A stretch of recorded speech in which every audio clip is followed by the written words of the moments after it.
I never thought I'd be here, sitting in the living room of what used to be our house, feeling like a stranger in my own life.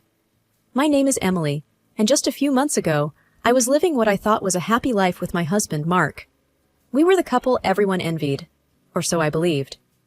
Mark, once a charming and attentive man, had become someone I hardly recognized. His once warm eyes now seemed cold and distant. It all changed after my dad passed away. Dad was my rock, and losing him felt like losing a part of myself. But for Mark, it seemed like an opportunity. The evening air was heavy as I sat across from Mark, the silence between us a stark contrast to the laughter and love that once filled this room. "Are you even listening to me, Emily?"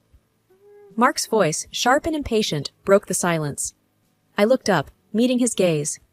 "Yes, I'm listening," I replied, my voice barely above a whisper. "It's simple. I want a divorce. I've already talked to a lawyer. This house, it's mine. You need to start looking for somewhere else to live." His words hit me like a ton of bricks.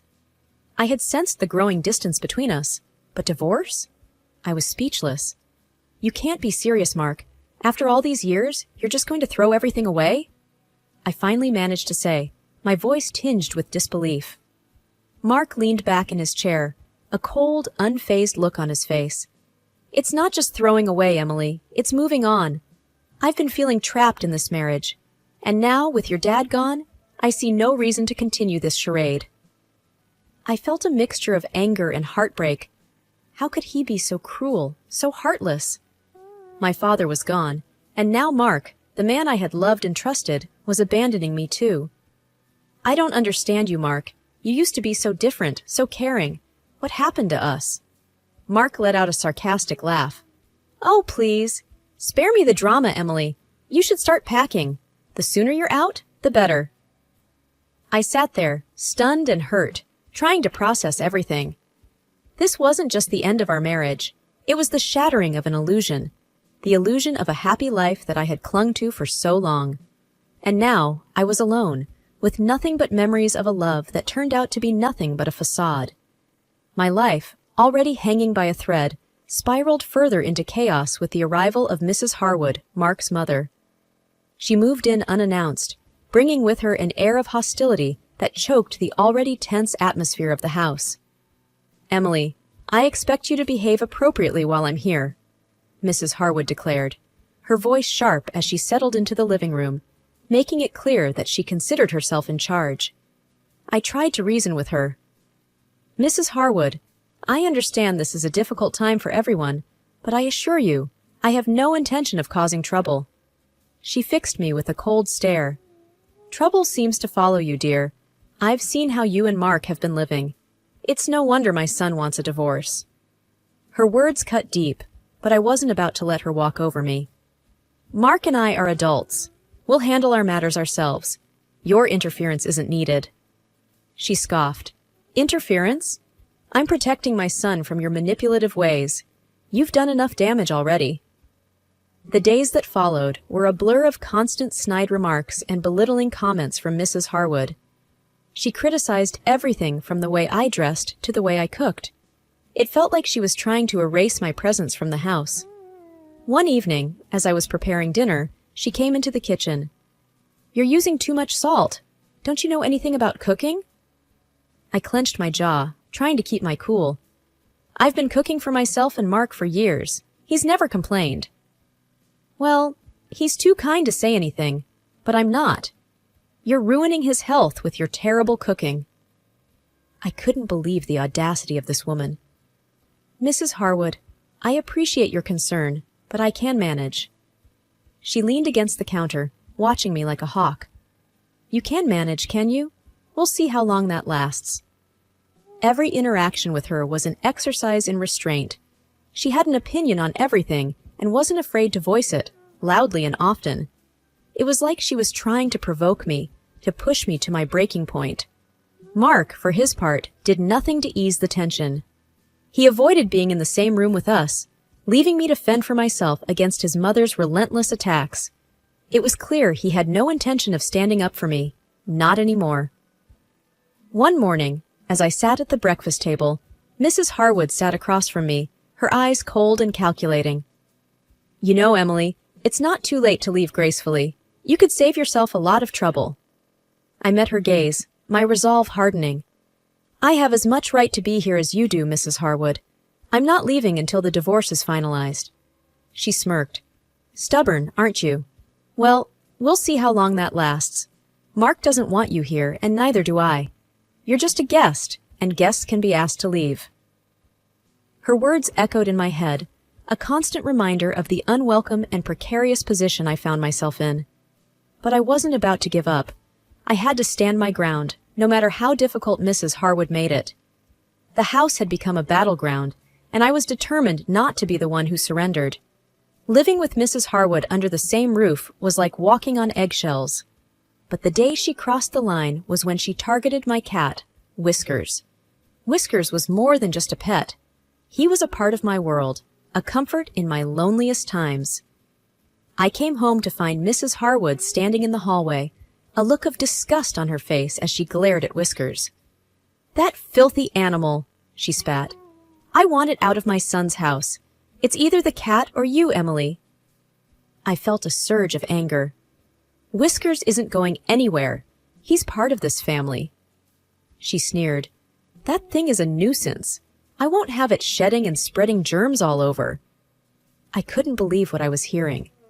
He's a harmless cat, Mrs. Harwood. You're being unreasonable. She moved closer, her voice cold and harsh. Listen here, Emily. I call the shots now. Either that cat goes, or things will get very unpleasant for you. I knew arguing with her was futile. She had made up her mind, and nothing I said would change it. I had to think fast.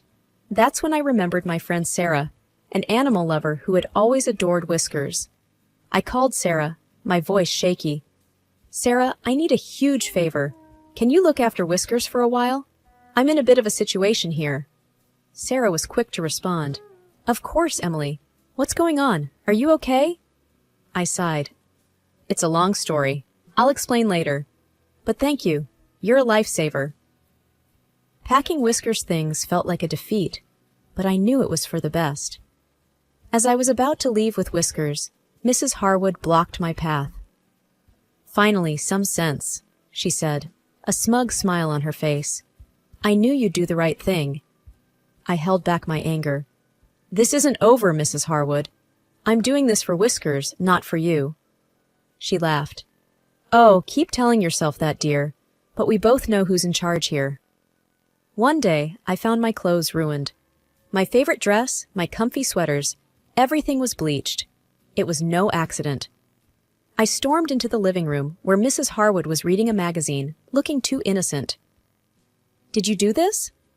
I held up the ruined dress, my voice shaking with anger. She looked up, feigning surprise. Oh dear, what happened to your dress? Don't play dumb, Mrs. Harwood. You put bleach in the wash, I accused. She shrugged, a smirk creeping onto her face. Oh, that. I was cleaning the machine.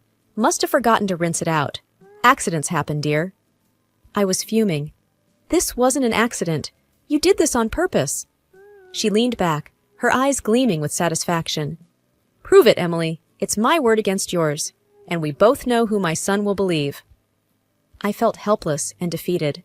She was right. Mark would never take my side over his mother's. Later that day, I confronted Mark. Your mother ruined my clothes. You need to talk to her. Mark didn't even look up from his phone. Mom said it was an accident.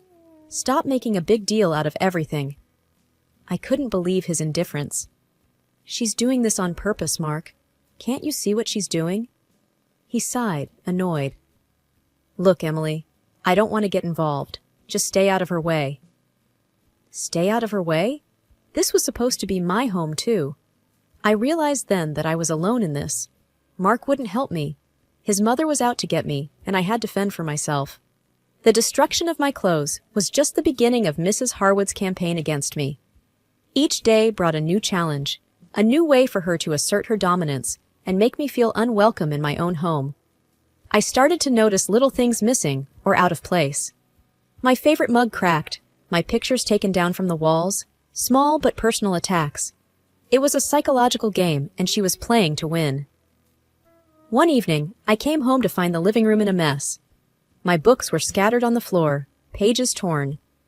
I confronted Mrs. Harwood, who was sitting calmly with a cup of tea. "Did you do this?"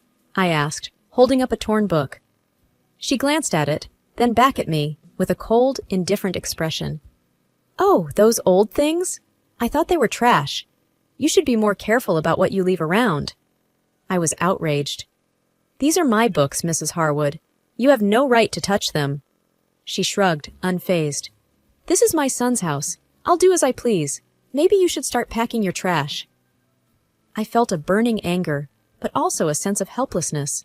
Arguing with her was pointless. She had made it clear that she didn't respect me or my belongings. The next morning, I found my toiletries thrown in the trash. My shampoo, my face cream, everything gone. I dug them out, my hands shaking with anger. This was more than just petty sabotage. It was a declaration of war. I confronted Mark again. "Your mother threw away my toiletries. This has to stop." He barely glanced at me. "Maybe it was a mistake. Just buy new ones." "A mistake? She's doing this deliberately, Mark. Can't you see that?" I was near tears, frustrated by his continued indifference. He stood up, his voice cold. "I'm not getting into this, Emily. Sort it out with her." Sort it out with her?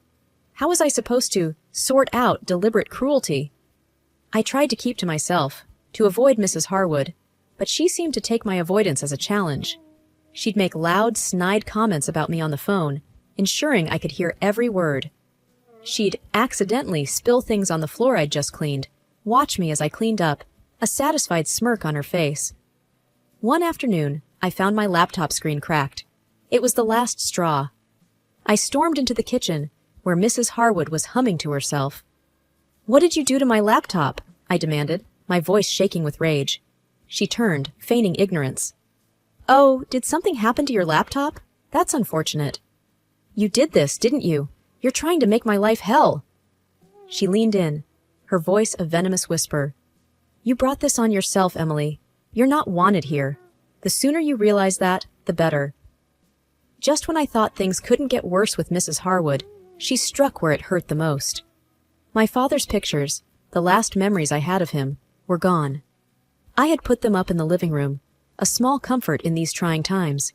But now, the walls were bare, as if he had never been a part of my life.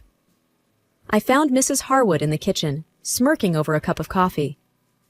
"Where are my father's pictures?" I demanded, trying to keep my voice steady. She looked up, feigning confusion. "Pictures? Oh, those old things. We needed more space. This isn't a shrine, Emily."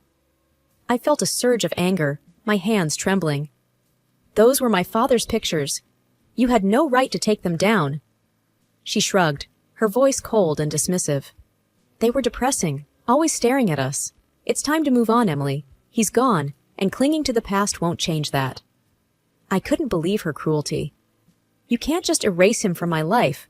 Those pictures were all I had left of him." She stood up, towering over me. "Your father has nothing to do with this house. It's time you accepted that and moved on. Just like your marriage, it's in the past now." I wanted to scream, to cry, to do something to show how much she had hurt me. But I knew that's what she wanted. So, I held back, biting my tongue. "You're heartless," I said, my voice barely above a whisper. She laughed, a harsh, grating sound. "I'm practical, Emily. It's a trait you clearly lack. You should learn to let go." I left the kitchen, my heart heavy with loss and anger.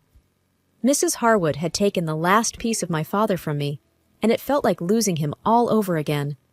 That night, I lay in bed, staring at the ceiling, the empty spaces on the walls echoing in my mind. Mrs. Harwood's words kept replaying in my head. Let go. Move on.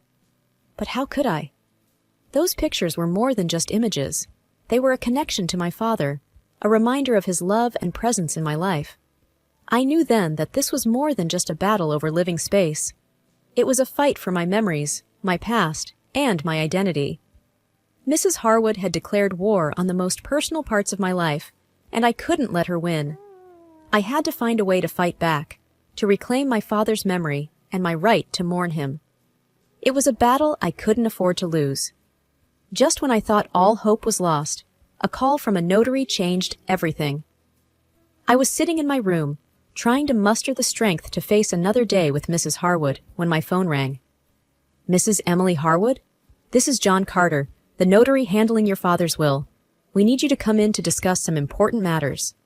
The voice on the other end said. I was taken aback. My father's will? I wasn't aware he had left anything. Yes, he did. It's quite urgent. Can you come in today? Mr. Carter's tone was serious. I agreed, curiosity and a glimmer of hope stirring within me. Maybe this was the break I needed. At the notary's office, Mr. Carter handed me a folder. Your father left you a significant amount of money, Miss Emily, enough to start a new life. I was speechless. My father, always the quiet supporter, had given me a lifeline. And there's something else, Mr. Carter continued, handing me another set of documents. Your father left these for you. He said they were important. I opened the documents, but Mr. Carter stopped me. Perhaps you should look at these in private. They're quite personal. I nodded, clutching the folder tightly as I left the office. Back home, I locked myself in my room and began to read. The documents were records of financial transactions between my father and Mark. My father had lent Mark a significant amount of money, over $200,000. I couldn't believe it. All this time, Mark had been in debt to my father. Was this why he was so eager to divorce me after my father's death? Did he think the debt died with him? I felt a surge of strength. For the first time since this nightmare began, I had the upper hand. My father had given me more than just money. He had given me the power to fight back. I wasn't going to be a victim anymore. I was going to make Mark pay for his deceit, and Mrs. Harwood for her cruelty. The tables had turned, and it was my turn to set the rules. Armed with the truth about Mark's debt to my father, I felt a newfound sense of power. The day of the divorce signing, I was ready to turn the tables. As we sat in the lawyer's office, Mark and his mother smirking confidently, I waited for the right moment. Just as Mark was about to sign, I spoke up. Before we finalize this, there's something you should know, Mark, I said, sliding the loan documents across the table. He glanced at them, his smirk fading fast. What's this? I leaned back, feeling in control for the first time in months. That's the debt you owe my father, over $200,000. And now, it's owed to me. Mrs. Harwood's eyes widened in shock. What debt? Mark, what is she talking about? Mark's face was a mask of panic. It's nothing, Mom. Just some old business between Emily's dad and me. I laughed. So, you thought you'd get away with not repaying him? That's why you were so eager to get rid of me? Mark didn't meet my eyes. It's complicated, Emily. I was in trouble, and your dad offered to help. I shook my head, disgusted. You were going to leave me with nothing while sitting on a debt you owed my father. You're despicable. He tried to touch me, but I backed away. You've been hiding this. You owe me that money, and I intend to collect. The lawyer, a middle-aged man who had been silent till now, interjected. If these documents are legitimate, Mr. Mark, you're legally obligated to repay this debt. Mrs. Harwood turned to her son, her voice rising. You borrowed money from her father, and now we have to pay her? Mark tried to speak, but I was faster. Yes, he did, and he thought he could escape it by divorcing me quickly after my father's death. The room was tense, the air thick with the revelation. Mrs. Harwood looked from the documents to Mark, her expression one of betrayal and anger. You've been lying to us all along, she hissed at Mark. You put us in this mess. Mark's usual confident demeanor had crumbled. He looked defeated, cornered. I had no choice. I was in trouble, and Emily's dad offered to help. I stood up, feeling a rush of satisfaction. Well, now you can repay that help. Every single dollar. You thought you could outsmart me, but you were wrong. Mrs. Harwood was fuming. We'll fight this. We won't let you take everything from us. But I knew I had the upper hand. You can try, but the law is on my side. I suggest you start figuring out how you're going to repay the debt. As I walked out of the lawyer's office, I felt a sense of triumph. For so long, I had been under Mark and his mother's control, their whims and cruelty dictating my life. But now, the tables had turned. I had them right where I wanted, and I wasn't going to let them off easy. This was my chance to get back what I was owed, and I was going to take it. The day Mark and Mrs. Harwood sold the house to repay the debt was the day I finally felt free. As they packed their last boxes, I couldn't help but savor the moment. "You brought this on yourself, Mark," I said, watching him struggle with a heavy box. "You could have been honest with me." He avoided my gaze, his shoulders slumped. "I know. I'm sorry, Emily." Mrs. Harwood, looking older and more defeated than ever, chimed in. "This is all your fault. You've ruined everything." I shook my head, no longer affected by her words. "No, Mrs. Harwood, you two did this to yourselves. I'm just claiming what's rightfully mine." They left without another word, and I watched as their car disappeared down the road. It was the end of an era, one filled with pain and betrayal, but also growth and resilience. I took a deep breath, feeling the weight of the past months lift off my shoulders. It was time to start anew. With the money from my father and the repaid debt, I bought a small, cozy house, just for me and Whiskers, who I had brought back home. Sitting in my new living room, Whiskers purring on my lap, I called Sarah, my friend who had helped me through the darkest times. "Hey, Sarah, it's done. I'm finally free," I said, a smile spreading across my face. Sarah's voice was warm and excited. "That's amazing, Emily. I'm so proud of you. You've come so far." I looked around my new home, a sense of peace settling over me. "I have, and it's all thanks to people like you who stood by me." "You deserve all the happiness in the world, Emily. What's next for you?" Sarah asked. I thought for a moment. A fresh start, building a life that's truly mine, and maybe helping others who've been through what I have. As I hung up, I realized that this was more than just a new house. It was a new chapter, one where I was in control, free from the shadows of the past. I had not only survived, I had come out stronger. I stood up, Whiskers following me as I walked to the window, looking out at my small garden. It was a new beginning, a chance to rebuild and to find joy in the simple things. I had lost much, but I had gained even more, a sense of self, strength, and the courage to move forward. This was my story, my journey, and it was just beginning.